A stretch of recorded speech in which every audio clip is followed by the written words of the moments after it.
बहुत सुंदर गीत। चलिए स्टार्ट करते हैं। 22 तारीख की वाणी है। प्रातः मुरली। ओम शांति। बाप दादा। मीठे बच्चे, बाप की मदद या पूरा वर्षा लेने के लिए, माना मदद भी एक वर्षा ही है, सगे बच्चे बनो। सगे अर्थात पूरा संन्यास कर पवित्रता की प्रतिज्ञा करने वाले, तो बाबा के बिल्कुल सगे हैं, वो बन के रहे। सारी जो बाबा की आज्ञाएं हैं जितना हो सके, पूरी पे तो नहीं चल पाएंगे क्योंकि बाबा तो वो आज्ञा करते हैं जो बिल्कुल परफेक्ट होती है। तो जितना हमसे हो सकती है वो पूरा चले, तो भी हम सके। तो पूरा संन्यास कर पवित्रता की प्रतिज्ञा करने। प्रश्न है, बाप फुल रहम दिल है, कैसे? कौन सा रहम बच्चों पर सदा ही करते हैं, कि सदा शिव क्या लाते हैं। कोई भी बच्चा कितना भी विघ्न डालता, माया के वश हो उल्टा कर्म कर लेता, लेकिन फिर भी अगर कोई भूल महसूस करता है तो बाप उसे शरण ले कहते हैं, अच्छा फिर से ट्रायल करो। ये बाबा ने कितनी बड़ी बात बताई कि मान लीजिए किसी ने कोई बहुत बड़ी भूल करी, कुछ करा, और उसके बाद बाबा के पास आता है तो बाबा कहते हैं, अच्छा कोई बात नहीं बच्चे, दोबारा अवगुणों को निकाल गुणवान बनो। बाप फुल रहम दिल है क्योंकि जानते हैं बच्चे और कहाँ जाए। बाबा ने बोला कि बच्चे, हट्टी तो एक ही है, आना सबने यहीं पर ही है। सदा सुखी रहे, यही बाप की आश है। जो बाबा की, और गीत है, तुम्हारे बुलाने को जी चाहता हूं। ओम शांति। मीठे मीठे बच्चे, तुम्हें गोप गोपियां भी कहा जाता है। सतयुग में गोप गोपियां नहीं होते हैं, वहां तो राजधानी चलती है। गोप गोपियां संगम युग पर है, जबकि गोपी वल्लभ भी आते हैं। ये अभी की बात है कि वो जब बताते थे कि श्री कृष्ण मुरली बजाते थे और गोप गोपियां उनके पीछे चली जाती थी। वल्लभ बाप को कहा जाता है। बच्चे याद करते हैं कि बाबा फिर से आए। सभी सेंटर्स के बच्चे होंगे, सबको पता है कि बाबा इस समय मुरली बजाता हो। वह मुरली टेप में भरती होगी, लिखते भी होंगे। पहले बाबा मुरली जब सुनाते थे ब्रह्मा बाबा के तन में, बहुत समय तो बाबा रात को लिखते थे, वो सवेरे सुनाते थे। फिर उसके बाद समय आया कि बाबा खुद सुनाते थे, तो वो टेप में भरी जाती थी और फिर वो दी जाती। लिथो होगी, फिर हमारे पास आएगी, हम धारणा करेंगे, फिर हम धारणा कराएंगे। ये सब समझते होंगे कि मधुबन में तो गोपियां गोपी वल्लभ के से सम्मुख सुनते हो। वो ही मुरली फिर हम 4-5 दिन के बाद सुनेंगे। ऐसे ख्यालात चलते होंगे ना, ये सबके ख्यालात चलते हैं कि बाबा भी मुरली, क्योंकि पहले तो 4-5 दिन लेट आती थी क्योंकि पोस्ट से आती थी, तो फिर उसके बाद समय लगता था। कहते हैं बाबा आप आओ, तो हम सदैव मुस्कुराने लग जावे, तो बाबा को बुलाते थे बच्चे। जैसे देवताएं सदैव हर्षित रहते हैं, वहां यथा राजा रानी तथा प्रजा सब हर्षित। दुख का नाम निशान नहीं रहता, यहाँ तो है ही प्रजा का राज्य। तो बच्चे जानते हैं बाबा आकर हमको पढ़ाते हैं। यहाँ गरीब ही अच्छी रीति पढ़ते हैं। जैसे वे गरीब भी कोई एमएलए कोई एमपी बन जाते हैं ना, यहाँ गरीब ही पढ़ सकते हैं। वारिस भी गरीब ही। साहूकारों को लफड़ा बहुत रहता है, एक तो धन का नशा, दूसरा फिर फुर्सत नहीं। बलि भी नहीं चढ़ सकते क्योंकि साहूकार, उनको तो हमेशा यही रहता है बुद्धि में, उनसे कोई भी बात करे, चाहे किसी भी उसमें बात करे, सिलसिले में बात करे, तो उन्हें लगता है जरूर हमारे पैसे के लिए हमारे पास है। तो इसलिए वो नहीं बलि चढ़ सकते हैं। यहाँ बलि चढ़ना पड़ता है, तन मन धन सहित। 1 मिनट दीजिएगा बस।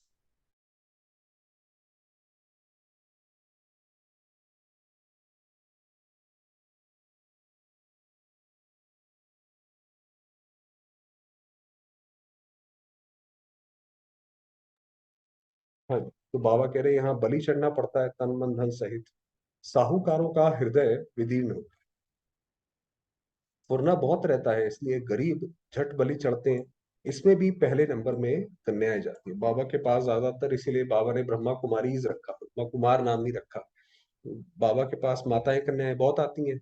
मम्मा भी कन्या है ना, बाप की बनी और कहेंगे बस मेरा तो शिव बाबा, दूसरा ना। इसको बलि चढ़ना कहा जाता है कि सर्व संबंध अपने एक बाबा से रख, वो है बलि चढ़।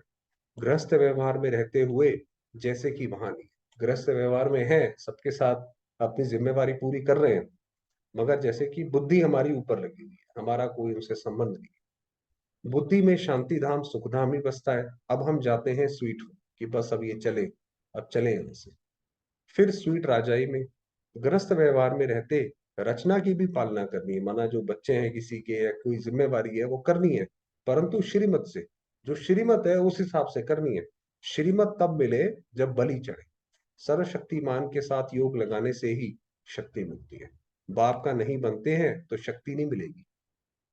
सगे और लगे होते हैं, उन सन्यासियों में भी सगे और लगे होते हैं। तो बाबा आज ट्रैफिक कंट्रोल में ये वाला एक वीडियो डालेंगे कि बाबा ने बोला हुआ है कि बाबा को ज्यादा बुद्धि वाले जो दिमाग ज्यादा चलाते हैं, चालाकी करते हैं, बाबा से भी, बाबा को वो पसंद नहीं आते। बाबा को भोलानाथ कहते हैं, तो भोलों का नाथ। तो जो सच्चे मन से जो बाबा को याद करते हैं, तो जैसे बाबा सदैव उनके साथ है, तो वही बाबा कह रहे हैं सगे और लगे, तो वो सगे हैं। वो बाबा पे जैसे बलि चाहे। कोई तो घर बार छोड़कर जाकर कफनी पहनते हैं, वह ठहरे सगे। कोई फिर फॉलोअर्स होते हैं, वह रहते हैं ग्रस्त में, उनको कहते हैं सौतेले। ये बाबा बाहर की बात कर रहे हैं, सन्यासियों की। सगे नहीं कहेंगे, उन्हें फिर वर्षा मिल ना सके क्योंकि अपवित्र रहते हैं। यहाँ भी कोई तो सगे हैं जो पवित्रता की राखी बांधते हैं, बाकी जो पवित्र नहीं रहते हैं उनको सगे कह ना सके। बाबा ने कहा जैसे सन्यासियों की बात है, ऐसे ही सगे और लगे की डेफिनेशन क्या है। हम बाबा को याद करते हैं, बाबा की बात को नहीं मानते हैं, तो फिर तो वो तो माना ना माना एक बराबर हुआ। तो बाबा ने कहा जो पवित्र है वो तो है सगे, और जो पवित्र नहीं है उनको सगे नहीं कह सकते। यह है राजयोग द्वारा संन्यास, वह है हठ योग द्वारा संन्यास। बाबा ने समझाया है कैसे अपने को सन्यासियों के फॉलोअर्स कहलाते हैं, परंतु रहते हैं घर गृहस्थ में, तो उनको वास्तव में फॉलोअर्स व सन्यासी कह ना सके। फॉलोअर्स का मतलब होता है जो फॉलो करे। भाई सन्यासी ने तो सब कुछ छोड़ दिया, आप तो घर में रहते हो, तो फॉलोअर कैसे बने? या तो जो वो करते हैं कहते हैं उस पर चलो। सन्यास करने का पुरुषार्थ करना चाहते हैं, परंतु बंधन है। जिन्होंने कल पहले सन्यास किया है वही छोड़ते हैं, वह हो जाते हैं सगे और वह लगे। जो माना फॉलो नहीं कर पाते हैं, घर में ही रहते हैं, वो हो गए लगे। और जो सन्यासियों के साथ साथ सन्यासी बन गए वो सगे। यहाँ जो भी बाप के बनते हैं वही सगे ठहरे। अगर हमारे मन ने बाबा को एक अपना मान लिया, हमने उसको अपना पिता मान लिया, तो बाबा के हम सगे बच्चे हो गए और हमारी पूरी जिम्मेवारी। और अभी भी अगर हम निश्चय संशय इसमें रहते हैं, तो लगे हैं फिर अपने आप के ऊपर ही है। मदद और वर्षा भी सगे को ही मिलेगा, लगे को मदद मिल ना सके। तो वही बताया, जो लगे हैं मतलब बाबा के सामने भी स्वार्थ से आते हैं, तो ऐसे को फिर मदद भी उतनी ही मिलती है। बाबा ने समझाया है, यह है ज्ञान इंद्र सभा। यहाँ सब ज्ञान पुखराज परी हैं। नौ रत्नों की भी बहुत महिमा है। नौ रत्न की अंगूठी भी पहनते हैं। ब्राह्मण लोग कहते हैं ये पहनो तो तुम्हारी दशा बदलेगी। पत्थरों की भी महिमा कर दी है। वे ही तो तुम बच्चे हो। वास्तव में जो वो नौ रत्न की अंगूठी जो वो बनाते हैं, वो जो नौ आत्माएं हैं, जो अष्ट रत्न जो यहाँ पे बाबा के बच्चे बनी, उनको याद करते हैं। तो क्योंकि उनको याद करते हैं तो उनसे शक्ति मिलती है, तो दशा बदलती है। जितने जो सर्विसेबल बच्चे हैं वे विजयमाला में आते हैं। ऊंचते ऊंचे हीरा बनाने वाला बाबा, उनको बीच में रखते हैं। मनुष्य तो इन बातों को जानते ही नहीं। नौ रत्न कौन है, पत्थर से भेंट क्यों करते हैं, जैसे नदियों से भी भेंट करते हैं। तुम हो ज्ञान नदी, वह है पानी की। तो कहते हैं बाबा आओ, तो हम सदैव हर्षित रहेंगे। आपकी मुरली सुनकर औरों को सुनाएंगे। फिर हाँ, प्रिंस प्रिंसेस बन रत्न जड़ित मुरली भी बजाते हैं। मुरली बजाने का शौक रहता है। श्री कृष्ण को भी मुरली थी जरूर, जबकि वह प्रिंस था, रास करता था। बाकी ज्ञान मुरली सुनाना या बजाना, ये तो ज्ञान सागर का ही काम। तो वास्तव में ये जितना भागवत में या शास्त्रों में अलग अलग गायन है, वो इस समय का गायन है। वह ज्ञान मुरली बाप आकर चलाते हैं। ज्ञान की बात यहाँ ही होती है, वहां ज्ञान की बात नहीं होती है। सतयुग में ज्ञान की बात नहीं है, वहां तो बस आनंद है, दुख का भी ज्ञान नहीं है। अब मुरली बजाने वाली तुम बच्चियां, सतयुग में त्रिकालदर्शी पने का ज्ञान नहीं होता, वहां ये नॉलेज प्राय लोप हो जाती है। वहां पे मतलब ये नहीं पता रहेगा कि हम पीछे कलयुग से आए हैं और ये हमारा आगे नीचे जाके हम फिर दोबारा गिरेंगे। त्रिकालदर्शी का मतलब यही है, तो वहां पे उसकी जरूरत नहीं है। परंपरा नहीं चल सकती, पीछे तो होती है प्रारब्ध। ज्ञान एक ही बार में, अभी तुम 21 जन्मों के लिए प्रारब्ध पा रहे हो। प्रारब्ध मिलेगी फिर तो बाबा भी परम धाम में जाकर बैठ जाते। एक बार हम सत्युग में चले गए, वहां पे हम बाबा भी निश्चिंत हो गए, अपना परम धाम में शांति धाम में बैठ गए। तुमको ज्ञान योग बल से विश्व का मालिक बनाकर हम वाणी से परे हो जाए। फिर वहां मेरे को कोई नहीं जानता, सत्युग में बाबा को कोई नहीं जानता, मुझ रचयिता और मेरी रचना को कोई जान नहीं सकते। ना बाप को जानते हैं, ना सृष्टि के आदि मध्य अंत को जानते, तो सब जैसे भूल जाए। वहां ये ज्ञान नहीं रहता है। राधे कृष्ण को वहां ये पता हो कि फिर 14 कला बनना है, तो राज्य ताज की खुशी ही गुम हो जाए। अगर वहां पे राज्य के समय ये पता हो कि भाई अब तो हमने नीचे गिरना है, थोड़े समय के बाद नीचे गिर जाएंगे, तो वो क्या करेंगे, नीचे ना गिरे उसके लिए इंतजाम करने लग जाएंगे, सुखी तो रहेंगे ही नहीं। तो इसलिए बाबा ने कहा वहां वहां खुशी गुम हो जाए, ये ज्ञान वहां रहता ही नहीं।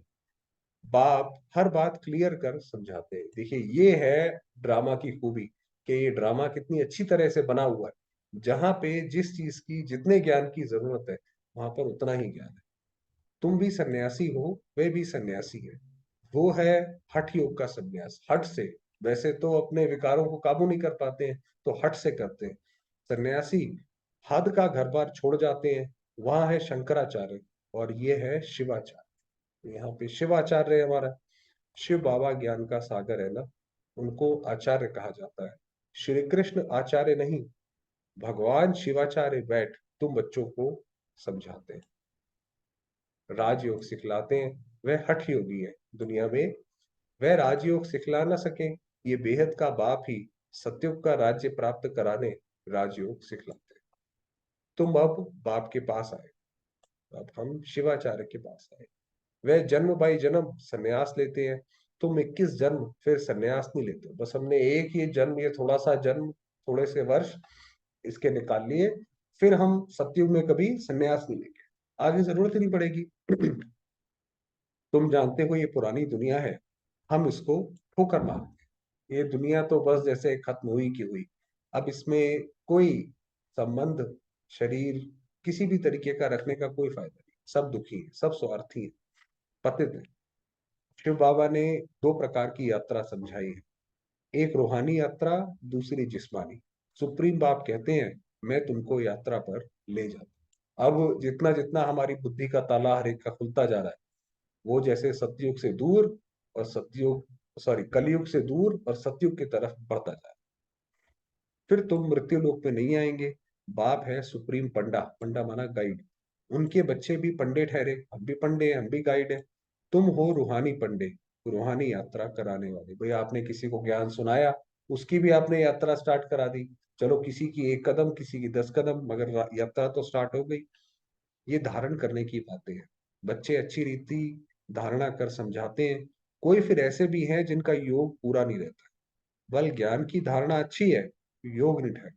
कि बाबा को याद करे, बुद्धि एक उसमें टिक जाए, पूरे दिन सिर्फ एक रस अवस्था, एक मूड की अवस्था रहे, ऐसा नहीं मूड ऊपर नीचे चेंज हो रहे हैं, तो बाबा ने कहा वो योग नहीं रहता है। ज्ञान में माया इंटरफेयर नहीं करती है, योग में माया इंटरफेयर करती है। जैसे रेडियो में स्पीच करते हैं, तो लड़ाई जब लगती है तो एक दो का आवाज सुनने नहीं देते हैं, खिट खिट करते हैं। माना जब एक दो की जब लड़ाई होती है, तो वहां पे वो सिग्नल जैम कर देते हैं, जिस जगह पे भी, तो इसलिए जाम कर देते हैं ताकि कोई कम्युनिकेशन बाहर से ना आ पाए, तो खिट खिट करते हैं। तो योग में भी माया इंटरफेयर करती है। भारत में योग का नाम मशहूर है। प्राचीन योग किसने सिखाया? उन्होंने श्री कृष्ण भगवान उवाच कह दिया है। श्री कृष्ण तो है सतयुग में, फिर उनका नाम रूप देश काल बदलते बदलते ये है अंतिम जन्म। कैसे श्री कृष्ण ने जन्म लिया, और करते करते करते करते अब जो है आकर ब्रह्मा के तन में, ब्रह्मा बाबा, फिर उसमें बाप प्रवेश कर उनको ये बना रहे हैं। तुम जानते हो ब्राह्मण सो देवता बने, फिर क्षत्रिय सो वैश्य, तो शूद्र बने। बाप बैठ समझाते हैं मैं जो भी तुमको नॉलेज देता हूँ, वह प्राय लोप हो जाती है, जो भी बाबा देंगे। क्योंकि ये तो जैसे दिन रात का खेल है, कि सूर्य का उदय हुआ, धीरे धीरे धीरे धीरे शाम होगी, तो बाबा ने कहा प्राय लोप हो जाती है। इस द्वारा सुनाता हूँ। तो पहला नंबर नदी ब्रह्मा, ब्रह्मा नदी सबसे बड़ी है, ब्रह्मपुत्र। मेला लगता है ना ब्रह्मपुत्र और सागर का, तो ये अब देखिए ये जो मेला लगा है, नदी आपस में मिल रही है, इसमें क्या बड़ी बात है? वास्तव में ये बात कि जब आत्मा परमात्मा से मिली, उसमें भी श्री कृष्ण की आत्मा और शिव बाबा की आत्मा, ये ब्रह्मपुत्र है बड़ी नदी, जो धारणा करके कराते हैं, बरोबर भगवान रूप बदल कर आया है। जो निराकार रूप है वह बदल कर साकार में आते हैं। ब्राह्मणों का सबसे ऊंच कुल है। बाप ब्रह्मा मुख कमल द्वारा ब्राह्मणों को ज्ञान दे देवी देवता धर्म और क्षत्रिय धर्म की स्थापना करते हैं। तो ये एक सत्य धर्म की स्थापना हो रही है, जो वो महाभारत में लिखा है, ये वो समय चल रहा है। सतयुग त्रेता में और कोई धर्म होता नहीं, अब स्थापना हो रही है। राधे कृष्ण जो हैं वे लक्ष्मी नारायण बनते हैं। जिन्होंने भी पढ़ाई की है वह सतयुग में तो जरूर आए। जिसने भी ये बाबा की पढ़ाई पढ़ी है, वो ये तो निश्चिंत हो जाइए कि सतयुग में जरूर है। राधे कृष्ण जो है वह लक्ष्मी नारायण बनते हैं। जिन्होंने भी पढ़ाई की है वे सतयुग में तो जरूर आएंगे, क्योंकि अविनाशी ज्ञान का विनाश नहीं। आपने भी किसी को ये ज्ञान दे दिया तो ये ज्ञान विनाश नहीं। जब भी कोई ऐसा समय आएगा उस आत्मा की वो बुद्धि जागेगी। प्रजा तो बहुत बनती है ना, कोई चले जाते हैं फिर चक्कर लगाकर आ जाते हैं। जाएंगे कहाँ? क्षमा तो एक ही है। वो जैसे आप देखिए, कभी होली जलाते हैं तो उसमें या दिवाली पर छोटे छोटे कीड़े आ जाते हैं, तो वो आग या रोशनी की तरफ अपने आप ही आकर्षित होते हैं। तो उसी तरीके से जो क्षमा है, वो तो इस मनुष्य सौर मंडल की एक ही है। तो बाबा ने कहा जाएंगे कहाँ? परवाने अनेक है, तो क्षमा पर आते रहेंगे। भागंती हो जाने वाले भी आएंगे। बाबा ने कहा जो यहाँ छोड़कर चले गए हैं उन्होंने भी अंत में आना है। सतगुरु की निंदा कराई है, फिर भी बाबा के पास आते हैं तो समझाया जाता है, फिर से तुम ये ज्ञान उठा सकते हो। बाबा तो रहम का सागर है, क्षमा का सागर है, फिर क्षमा कर देते हैं। वह फील करते हैं बरोबर हमारी ही, तो उनको भी शरण लेना पड़ता है, फिर उनकी भी सेवा करेंगे। अंत तक फुल रहम करना है। जैसे आप देखिए, कोई भी पहले कोई व्यक्ति कार्य करे, पहले उसको कार्य करने की छूट दी जाती है। भाई जो आपने कार्य करना है अपने हिसाब से करना है करो, बाद में जो है उसका निर्णय होता है। तो उसी तरीके से अभी पूरा संगम युग हमें पुरुषार्थ करने की छूट है। जैसे पुरुषार्थ करना है, जो करना है करो, मगर बाद में जब एक बारी बेल बज गई उसके बाद फिर फुल रहम करना है। कितना भी विघ्न डालते हैं फिर भी कहेंगे भलाओ, ट्रायल करो। भाई विघ्न डाला फिर उसके बाद फिर दोबारा पाप करेंगे, तो चलो कोई बात, दोबारा आ जाओ। मना नहीं है। बाप है ही फुल रहम दिल, क्योंकि वो ऐसा कोई रहम का कोई नदी नहीं है, रहम का भी सागर है। तुम उनके बच्चे हो ना, कहते हैं माया ने भटकाया है, फिर भी उनकी सर्विस की जाती है। एक भाई था, उसने अखबार वाला था, उसने मुंबई में जब बाबा थे, उस वक्त वो बॉम्बे था, तो बाबा के लिए बहुत उल्टा उल्टा छापा था, बहुत ज्यादा गलत गलत। तो फिर जो दादी निर्बल शांता बाबा की लौकिक बेटी थी, उन्होंने बोला कि बाबा इन पर हमें केस करना चाहिए, तो एक गलत गलत छापते हैं। तो बाबा ने कहा नहीं बच्चे, बाबा बाप बच्चों पे कभी केस नहीं करता। बाबा ने उसको भी माफ किया। शरण में आते हैं तो फिर उनको उठाना है। अवगुण को निकाल गुणवान बनाना चाहिए।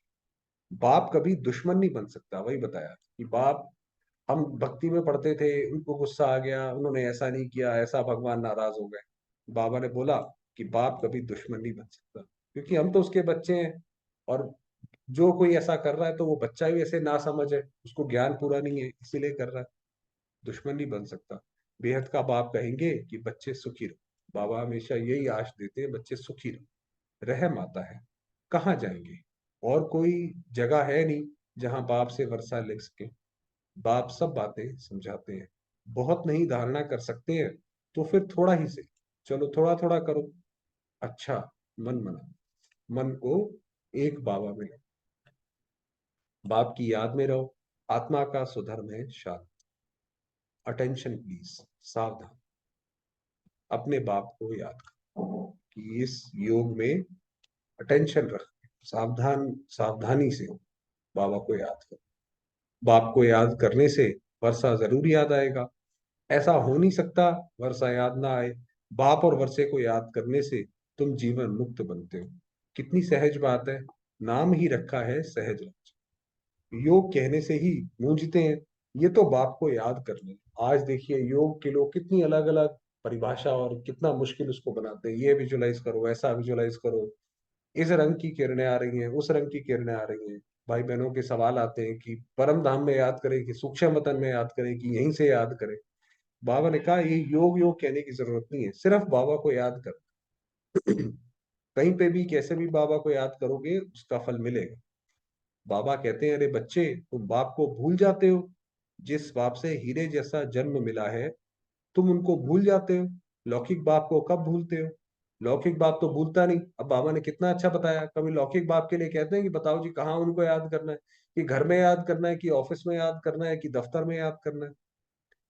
बाबा को भूला तो वर्षा गुम। अपने को आत्मा निश्चय कर बाप को याद करना है। आत्म अभिमानी बदले देह अभिमानी बनने से धोखा खा। तो अपने आप को जब शरीर समझते हैं तो कहीं ना कहीं किसी ना किसी रूप में धोखा जरूर मिलेगा। सन्यासियों का है निवृत्ति मार्ग, वो निवृत्त होते हैं। भारत पतित बनना शुरू हो जाता है तो ये आकर मरम्मत करते हैं। अपवित्र बनने से थामते हैं, उनमें प्योरिटी की ताकत रहती है। तो वास्तव में कोई भी धर्म या कोई भी जो मठपंथ आता है, उसके अंदर शुरुआत में जो लोग उससे जुड़ते हैं वो जुड़ते ही इसलिए हैं क्योंकि उसमें शुरुआत में पवित्रता की, शांति की ताकत है। मगर समय के साथ साथ वो धीरे धीरे धीरे धीरे पीछे प्योरिटी है तो पीस प्रॉस्पेरिटी भी है। कन्या भी पवित्र है तब तो उनको माथा टेकते हैं।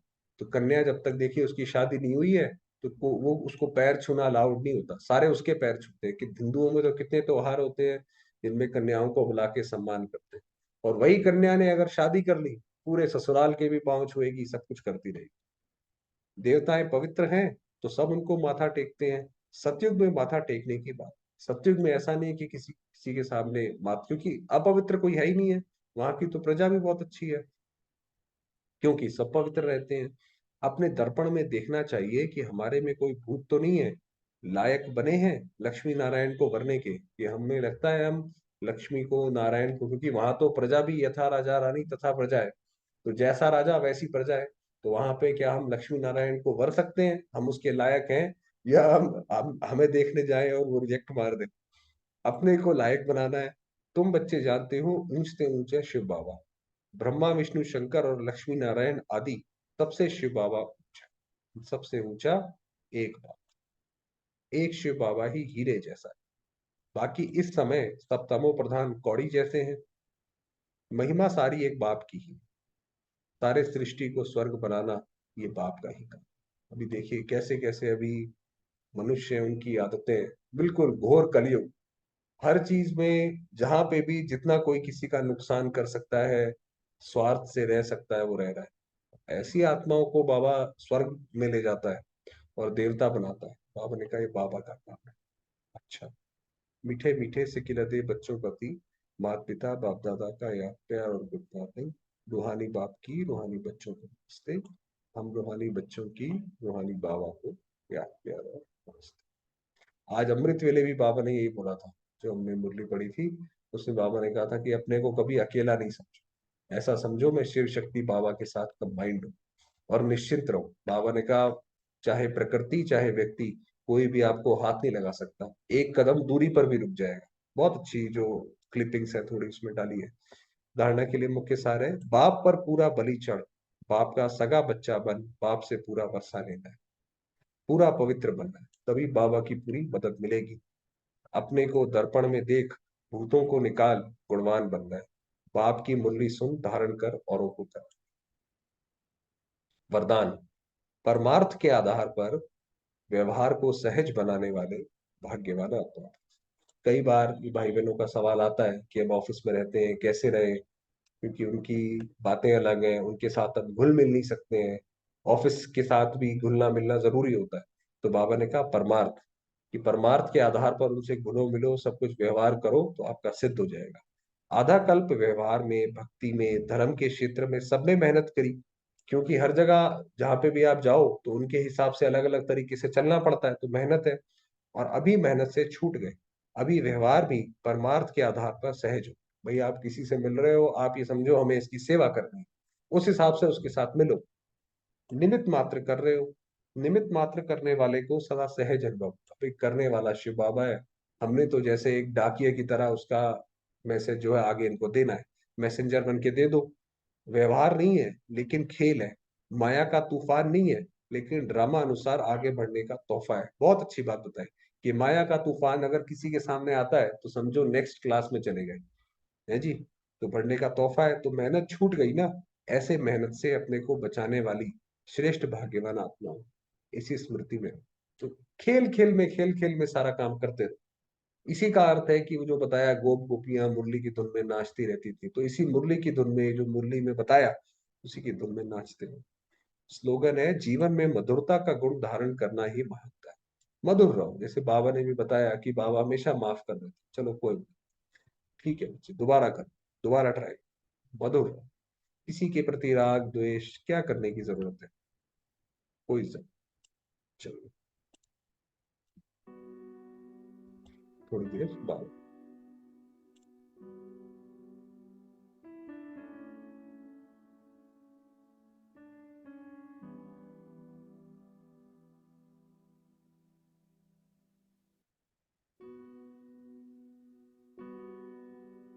मैं आता हूँ। चमकता सितारा।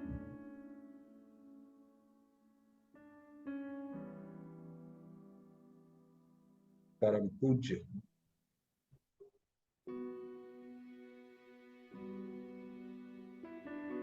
परम पवित्र,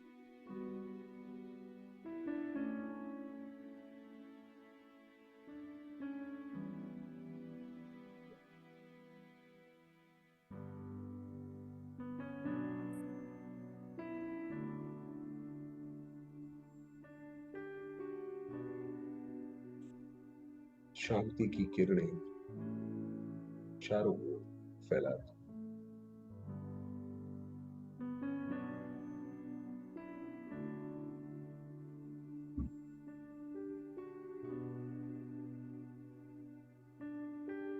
सारा वातावरण, ये स्थूल शरीर शांत,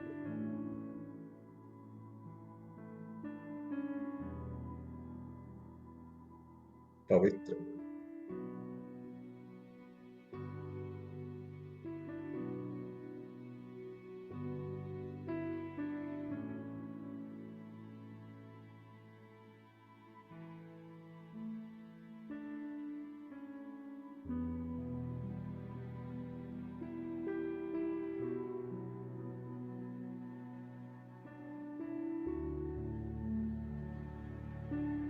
मेरे बाबा शिवाचार्य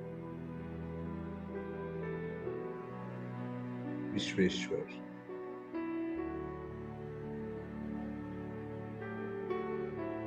निराकार ज्योतिर्लिंग,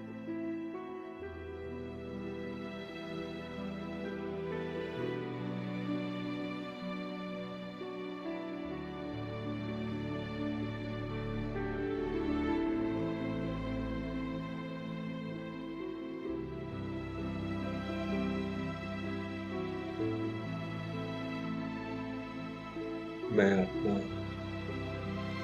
शिव शक्ति,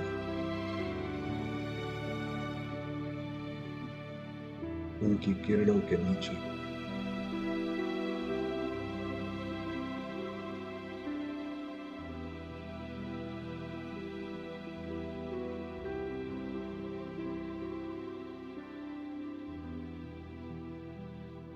परमात्मा झरने में समाई हुई।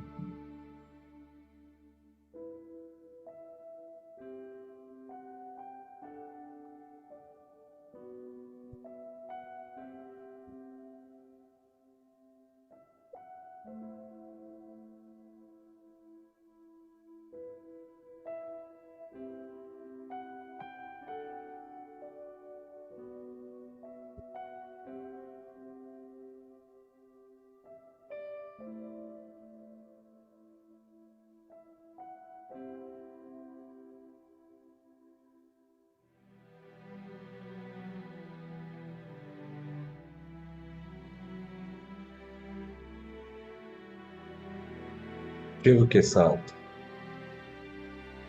कंबाइंड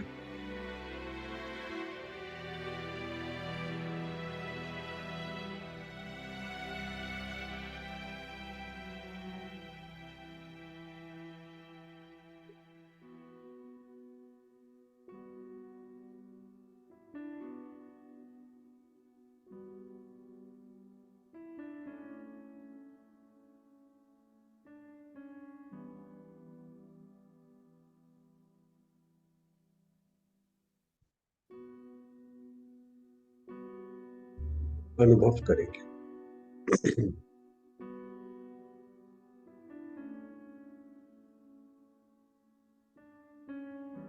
मैं आत्मा हूं और स्वयं साक्षात शिव।